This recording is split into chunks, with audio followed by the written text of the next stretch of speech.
Former chair on the board yet? Of the board on? Hello, I'm on. Oh, you're on. Good morning. And Ms. McDevitt, are you on the line? She was going to call in because I talked to her briefly a few minutes ago.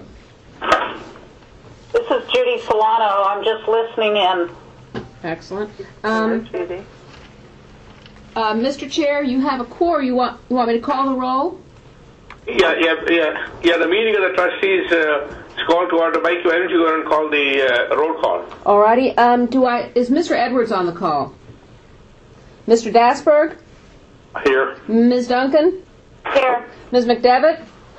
Here. Excellent. Ms. Parker? Here.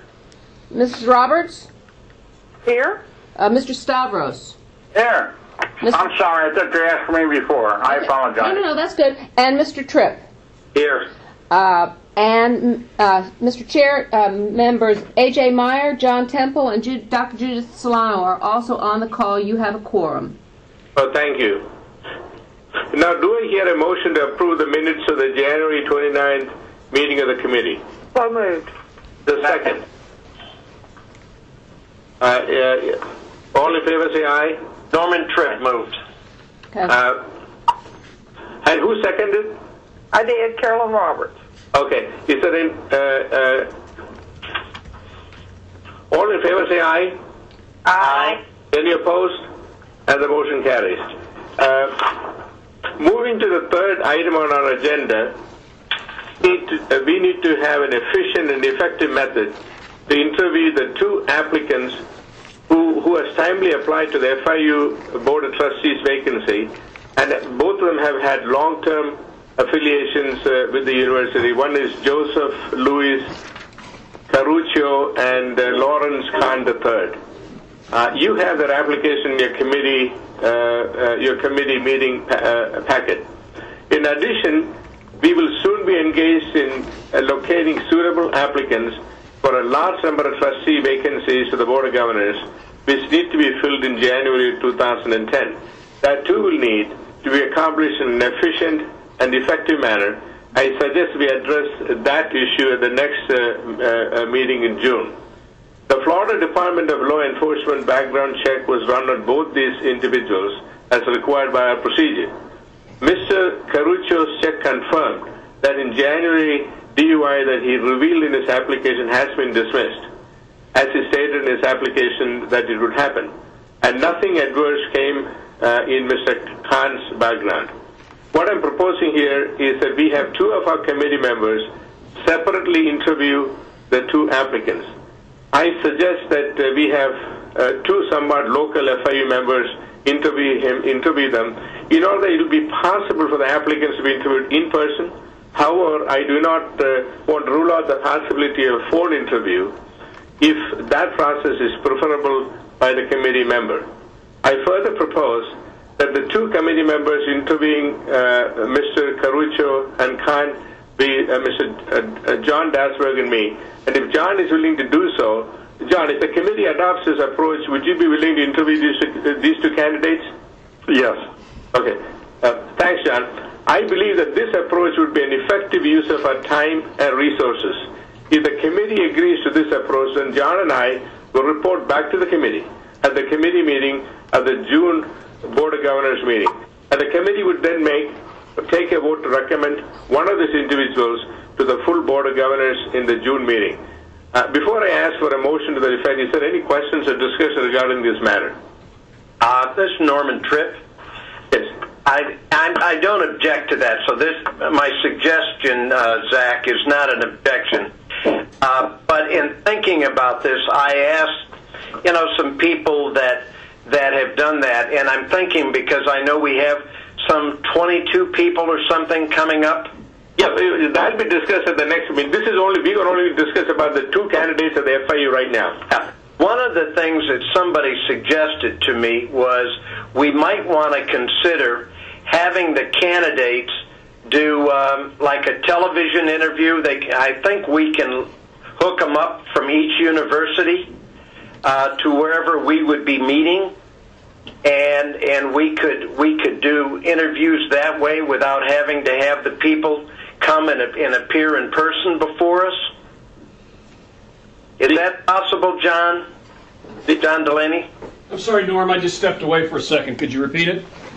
Yeah, my question was, with interviewing the people, so that we don't have to have them show up in person, etc., could they go to the individual universities and we could interview them by remote television, etc., as a committee as a whole? I don't know. I don't think we've got that ability at UNF, and there is an expense to that. But I think, Zach, weren't you kind of moving to not have the face-to-face interviews with the whole committee? Yeah, the concern that I have, John, is that for example, when we had the FAU board vacancy, we had two candidates. These are two accomplished, happen to be men, could be men or women, accomplished men or women in the community with good standing. They come before the board in open forum. We ask all the questions, and then you tell one of them you're in, and you tell the rest of them you're out. It's kind of humiliating, in my opinion. And these are all upstanding citizens, and I felt that if since of course right now we're only talking about these two candidates from FIU, and of course Mr. John Dasberg has kindly consented to do so because he's from Miami. In these two candidates, I think we can talk to them. They're all upstanding citizens, what we're going to happen in June with the 22 candidates we're going to have, we can certainly discuss if they, like what Norm said, we can discuss those things.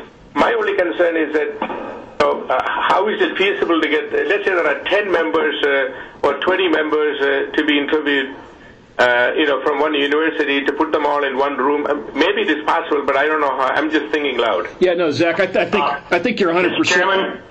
Chairman, this is Mitch Maydeek. I wholeheartedly agree with you on the humiliation. Both candidates from FIU have been chairs of our board of directors of the foundation.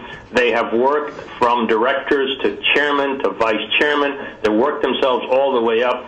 And for them to haul themselves up to some meetings, be interviewed, and then at the end of the day be told no, that is, either one of these are eminently qualified. Obviously, you have the authority and the power to choose the one that you want, but to subject them to that process is rather humiliating. They're both strongly supported and recommended by the university. Yeah, Norm and Zach, I understand what you're saying, Mitch. The problem is, that if we're not careful, we'll introduce politics into the selection. And somehow, as I said on this committee, I have a responsibility, to kind of see them and know them. Because regardless of who interviews them, I'm going to have to vote on them, And so by having one or two people, and I thought about this because somebody said, would I be willing to do it? And as I was talking out, I thought to myself, well, yeah, but it's putting a lot of power down in a situation where do I think John Dasberg can't make a good recommendation? No, that's not the issue, But I find myself as a board member then not having any kind of personal contact with somebody that I'm either voting for or not voting for. I think, Norm, I'm not trying to put anything in there, but you're selecting a pretty high-powered person when you make them a trustee, And so it's a big obligation, and all I'm trying to say is, don't we really? No. Do I want to be able to have some contact with them? Yes. And Mitch, I don't think you're telling me that I should render my vote just by looking at a piece of paper, having someone else say, here's what I think, and never having personal contact with them. You're not saying that, are you, Mitch? No, what I'm saying is that it would be very helpful if you could a priori select one of the two candidates and saying, this is the one we believe we prefer. That candidate goes up, and you can vote him up or down. If it turns out that candidate is not acceptable, another one goes. But the beauty contest of having two of them, we have 10, 15 years of experience with these two folks, and to think that in a 15-minute presentation, you can select between the two of them, also is, goes against all of the experience that you can get by reading their bios and reading and knowing that they're both strongly recommended. If there were two that we recommended and one who just, oh my God help us, don't appoint that one, that'd be a different story. So I'm just objecting to the to the process by which these two people appear, and then based on who presented himself the best, who dressed the nicest, who gave the best answers, you select one, and then the other one, and in our case, we're happy with either of them. What I would say is embarrassing is for the one that wasn't selected to come back home with tail between his legs, saying, I wasn't selected. Norm, This is Ann Duncan. I guess I don't know that I heard anywhere in there, Norm, that we couldn't pick up the phone and call them or talk to them ourselves, that we were being cut out of the process. I mean, I think it's just to make sure that we have a vetting process with at least, the interviews that Zach and John would do. But if we have any concerns, I would think it is our obligation to, pick up the phone and call them. I don't think we need to fly people around or drag them in for face-to-face meetings to do our due diligence. Well, I think... Oh, absolutely. I don't think there's anything that precludes you from doing that. Okay, Why I was just asking the question is, can you do the remote where, where people you can see them, talk to them. If you have any questions, you can ask them, and then they don't have to be there, and you can do it that way. I don't know. I just think it needs to be a fair process, and I think, it's a big selection when we're selecting trustees. Norm, I think that with the Sunshine Law, with the economy, the costs, and with the chilling effect of having to go through, being pitted up against another, colleague in a community, probably the screening needs to be delegated along the lines of how Zach has described. You'll still have the resume, you'll have their representations. My original recommendation would be that it really be one person. I think the idea of having two, they both can report, come to a consensus. If there's a dispute for some reason at the committee meeting, then you can kick it to the next meeting and maybe invite the person to come. But with the volume of numbers that we're going to be looking at, I think it's got to kind of be delegated to somebody on the committee. And also, John, I have no objection if any one of the I'm just making a suggestion. The committee has to vote on it. If any one of for example, these two candidates from FIU, if any one of the other board members want to talk to them, I don't see any objection to anyone to talk to them individually. But I felt it was best to have two people get their opinion. John will give his opinion, I give my opinion. Then of course, the board is free to talk to either one of them at any time beforehand. And I mean, if that is a pressure of the committee, or afterwards, if there's some question or dispute. But I have no problem with that. Yeah, I think the immediate issue now is the two FIU candidates. It occurs to me that when we have a larger group of candidates, we're going to have to do it slightly differently. But this is a perfectly fine for me for this one situation. Thank you, Chairman. Is there any other discussion? If there's no other discussion... Zach, may I just say one word? This is Carolyn. Also, I think we get these packages ahead of time, and we all are responsible members, and we have an obligation to do due diligence. And if we have any issue, then it'd be appropriate to call a chancellor, or in this case, John Delaney, and pass that concern or interest along. Then it would go to the chairman. So I do think we have an obligation to do due diligence, and we can do that on our own time and with our own contacts. Thank you. Mr. Chairman, could I understand then what the process is that is going to be recommended? So this is Mitch Beatty. Yeah, this is the FIU, the two vacancies in the FIU right now. No, I understand. Yeah, but what is the process that you're about to recommend, or that the committee is about to pass?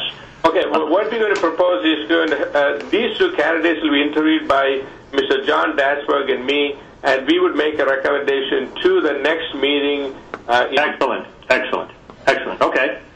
So that you're both down in this part of the world, so you could easily... And that's the only reason, because John is from Miami, and these two candidates I mean, and hopefully John will have some time to meet with them personally, or John chooses to, or a telephone or whatever. I mean, he can make the decision, and then we both recommend we make our own recommendations directly to the board, and then the committee makes a decision. I think that's an excellent compromise, Mr. Chairman. Okay. This Gus Stavros, I feel very strongly that these two candidates are outstanding. The president has told us they both have served. I think what you're recommending, Governor Zachariah, is fine with me. Thank you. Now, do we hear a motion to accept my recommended approach? So moved. Second? Second. And all in favor say aye. Aye. Any opposed? And the motion carries. Now, John and I will individually contact these two applicants and arrange for our interview before the June Board of Governors meeting in Orlando. Mr. Chairman, may I mention to them that you'll be following up? Yes, sir. Okay, will do. Hey, Zach? I probably will make a phone call to each of them. Okay. Since everybody says they don't mind doing that. Yeah. Who was that? I'm sorry? Norman Tripp. Oh, Norm, of course. Yeah. Zach, this is John Temple. Yes, John. Just for your benefit and for John Dasberg's benefit, I know one of the candidates. I don't know the other one. I know Larry Kahn had dealings with him. When I Real estate. And I just wanted to say he's really outstanding, and I'm sure the other gentleman is too. But I just want to make a special recommendation for Larry Kahn. If you got any questions, you can call me. Even though he went to the other business school, he still was in there. So anyway, I just wanted to say that one of the reasons I got on this call. Well, John, thank you so much for input. And also at our June committee meeting, we'll discuss using this approach for a larger project filling the 22 vacancies. Of course, we'll have further discussion. Is there any further discussion to bring before the committee today? Hearing none, thank you so much for participation, and the meeting stands adjourned. Good work, Zach. Take care. Thank you. Thank you, Zach. Thank you. Did we have press on the line? I'm off. You hang up. You can tell who's on the line?